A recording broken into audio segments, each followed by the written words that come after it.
سب سے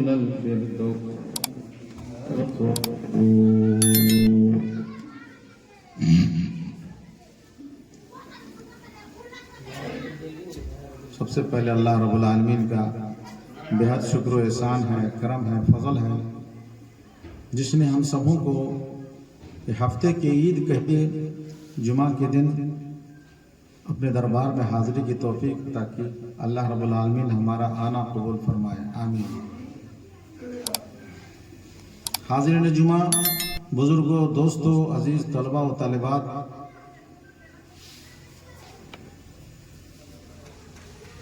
میں نے سوچا تھا کہ علم کے موضوع پر کچھ بات ہوگی، لیکن چونکہ اس سے پہلے میں نے مدرسہ میں آپ لوگوں کو بیان دے دیا ہے، اس لیے مناسب سمجھتا ہوں کہ دوسرا کوئی موضوع اختیار کروں۔ وہ موضوع ہے نماز کی اہمیت۔ پیارے دینی بھائیوں، ہمیں سوچنا چاہیے، غور و فکر کرنا چاہیے۔ اللہ رب العالمین نے کلام پاک میں بے حساب جگہوں پر نماز کی تاکید کی ہے، اور حدیث شریف میں بھی آیا ہے، بنی الاسلام علی خمس، شہادت اللہ الہ الا اللہ وان محمد رسول اللہ واقام الصلاۃ وایتاء الزکاۃ وصوم رمضان وحج البیت من استطاع الیہ سبیلا، کما قال علیہ الصلوۃ والسلام۔ اسلام کی بنیاد 5 ارکان پر ہے۔ سب سے پہلا رکن ہے کلمہ شہادت، لا الہ الا اللہ محمد رسول اللہ، اس کا اقرار نمبر 1۔ اور دوسرا رکن ہے 5 وقت کی نمازوں کا قائم کرنا۔ پورے کلام پاک کے اندر کہیں نہیں ہے کہ نماز پڑھو والی بات نہیں ہے۔ عام طور پر کیا ہے؟ نماز قائم کرو، نماز قائم کرو۔ ابھی دیکھیے، میں نے جو سورہ مومنون کی چند آیتیں تلاوت کی ہیں، آئیے دیکھیں، غور فکر کریں ہم لوگ۔ اللہ رب العالمین نے اس میں مومنوں کو بشارت دی ہے مختلف کام اور بنیادی چیزیں کرنے کے بعد۔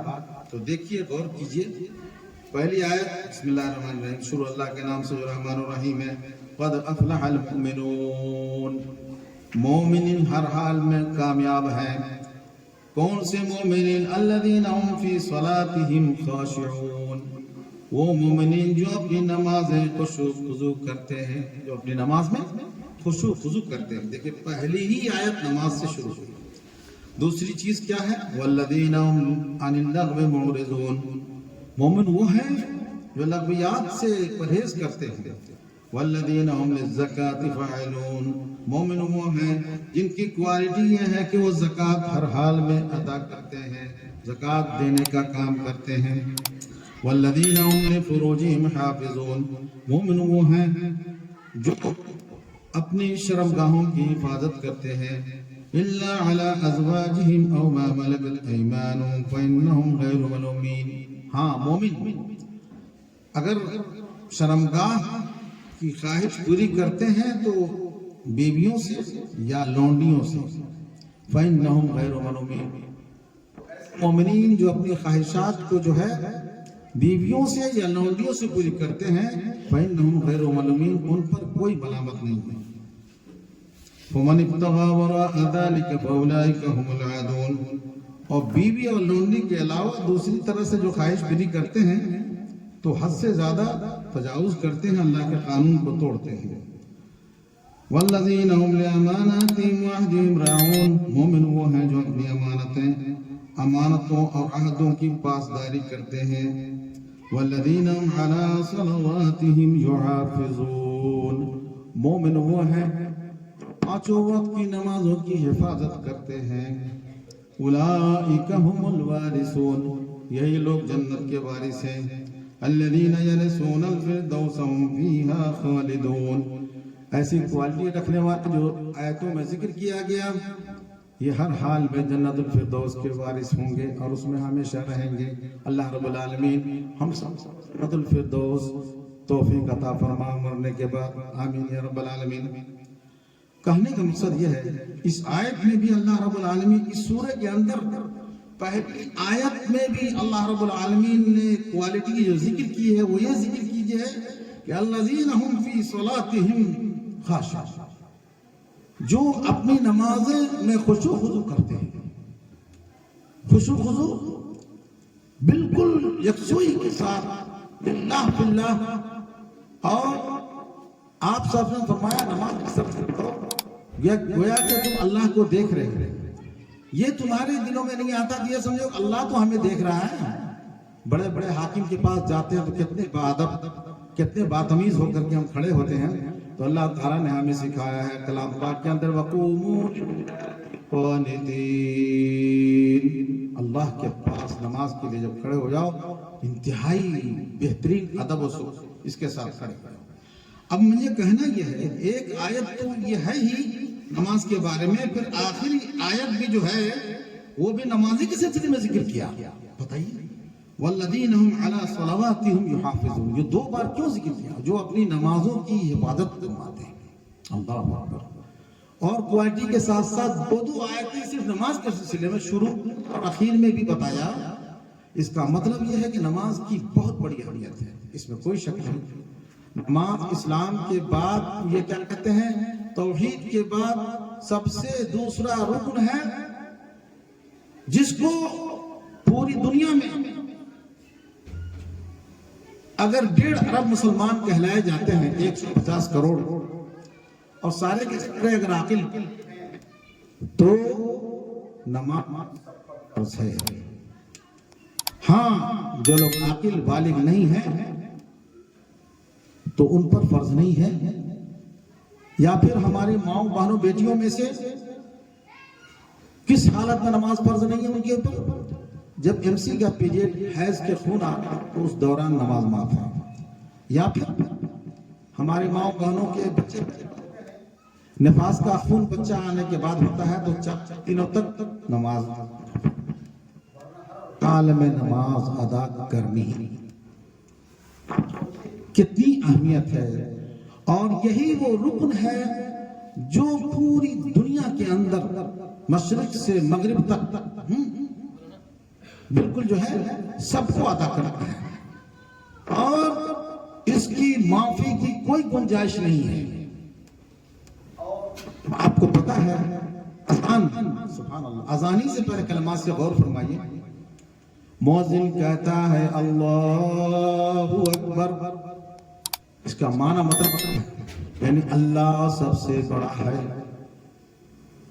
اس کا مطلب یہ ہے اس وقت میں دنیا کا کوئی کام اللہ کی قسم سے نہیں ہے، صرف نماز پڑھنا ہے. مؤذن کہتا رہ جائے اللہ اکبر اور اس کے بعد ہم جو ہے تو گپاسٹنگ کرتے رہ جائیں. مؤذن کہتا رہ جائے اللہ اکبر، اس وقت ہم کھیتی باڑی کرتے رہ جائیں. مؤذن کہتا ہے اللہ اکبر اور اس وقت میں ہم دوسرے کام کرتے رہ جائیں. اس کا مطلب ہم نے ثبوت دیا کہ یہ ہمارا دوسرا ہی کام کرنا بڑا ہے اور یہ جو ہے اللہ بڑا نہیں ہے. نعوذ باللہ، اللہ معاف کرے. مؤذن نے اللہ اکبر کہہ دیا تو پھر سب سے بڑا یہی کام ہے، اس کا پریکٹیکل ثبوت دیجیے. اب کیوں نہ بڑا کام ہے بتائیے. یہ گودا، یہ پیشانی، یہ دماغ جس سے دنیا ہم اور آپ کہاں سے کہاں آج مریخ اور کہاں کہاں جانے کی باتیں ہو رہی ہیں اور چاند پر جو ہے تو کمند ڈالنے کی باتیں ہو رہی ہیں. ایک نمازی ہم اور آپ کیا کرتے ہیں؟ اسی سر کو ہم نے ٹیک دیا، اللہ اکبر، اسی سر کو ہم نے ٹیک دیا سجدے میں اور کہتے ہیں سبحان ربی اللہ، پاک ہے تیری ذات، تو اعلیٰ ہے، میں تیرا ادنا غلام ہوں. سب کچھ، ہر چیز کا سرچشمہ تو ہے، تو احکم الحاکمین ہے، تو مالک الملک ہے، تو تمام بادشاہوں کا بادشاہ ہے. اللہ اکبر.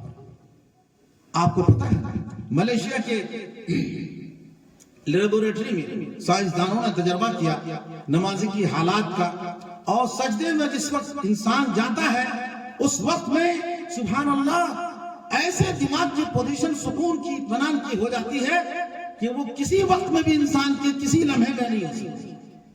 اسی لیے قرآن میں اللہ تعالیٰ نے فرمایا الا بذکر اللہ تطمئن القلوب، خبردار ہو جاؤ، اللہ کو یاد کرنے سے، نماز پڑھنے سے دلوں کو سکون ملتا ہے. اور کیوں آپ یہ سمجھیے یہ رکن نماز کا اللہ رب العالمین نے سوچیے اپنے یہاں ہمارے سرکار کو بلا کر کے دیا ہے. اور سوچیے اگر آپ کوئی شیلڈ جیتتے ہیں فٹ بال کھیلنے کے بعد یا پھر جو ہے تو کرکٹ کھیلنے کے بعد، اب وہ شیلڈ دیا جاتا ہے آپ کو تو آپ کتنی حفاظت سے اس کو بند کر کے رکھتے ہیں، کسی موقع سے نکالتے ہیں دکھانے کے لیے. اللہ رب العالمین نے جب اپنے پاس سرکار کو بلا کر کے یہ چیز دی ہے تو سوچئے اس کی کتنی حفاظت ہمیں کرنی چاہیے. اسی لیے کلام پاک میں اللہ تعالیٰ نے فرمایا حافظوا علی الصلوات والصلاۃ الوسطی، تمام نمازوں کی تو حفاظت کرو ہی، لیکن خاص طور پر عصر کی نماز کی ہر حال میں حفاظت کرو. ایک حدیث شریف میں آتا ہے جس نے عصر کو جو ہے ایسے ہی چھوڑ دیا لاؤ والی پن کے ساتھ تو گویا کہ اس نے دنیا و آخرت سب چیز کی بربادی کا مظاہرہ کیا. تو میرے بھائیو دوستو، اللہ اکبر مؤذن کا کلمات سے شروع کیا تھا اور اس کے بعد چلتے جائیے. اب اس کے بعد بیچ میں اور آتا ہے حی علی الصلاۃ، حی علی الفلاح. میرا مدعا جو ہے اسی کو ذکر کرتا جا رہا ہوں. سبحان اللہ. حی علی الصلاۃ کا مطلب پتہ ہے آپ کو؟ آ جاؤ نماز کے لیے. حی علی الفلاح، آ جاؤ ہر حال میں دنیا و آخرت کی کامیابی کے لیے نماز میں آ جاؤ. اللہ ذرا سوچیے، ذرا غور فکر کیجئے. اللہ رب العالمین کے گھر سے بلاوا آ جائے اور ہم سوئے نہ جائیں.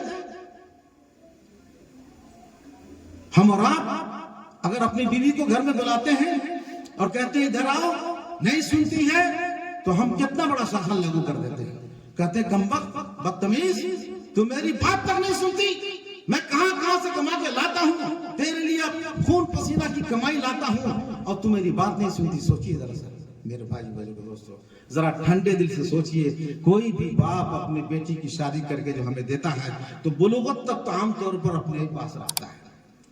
15 سال، 20 سال، 18 سال، 25 سال کی عمر تک پالتا ہے، پوستا ہے. اور ہمیں شادی کیے ہوئے لائے ہوئے 5 سال، 10 سال، 20 سال نہیں ہوئے. روٹی کپڑا اور مکان میں جوڑتا ہوں تو اتنا بڑا شاسن لاگو کیا ہم نے، نکل جاؤ میرے گھر سے. اللہ وہ اللہ رب العالمین، وہ اللہ رب العالمین جو ہمارے اور آپ کا سب کچھ جوڑتا ہے، وہ حکم الحاکمین ہے. وہ دے گا تو ہمیں ملے گی، وہ نہیں دے گا تو ہم نہیں حاصل کر سکتے ہیں. سمجھ گئے اس کو؟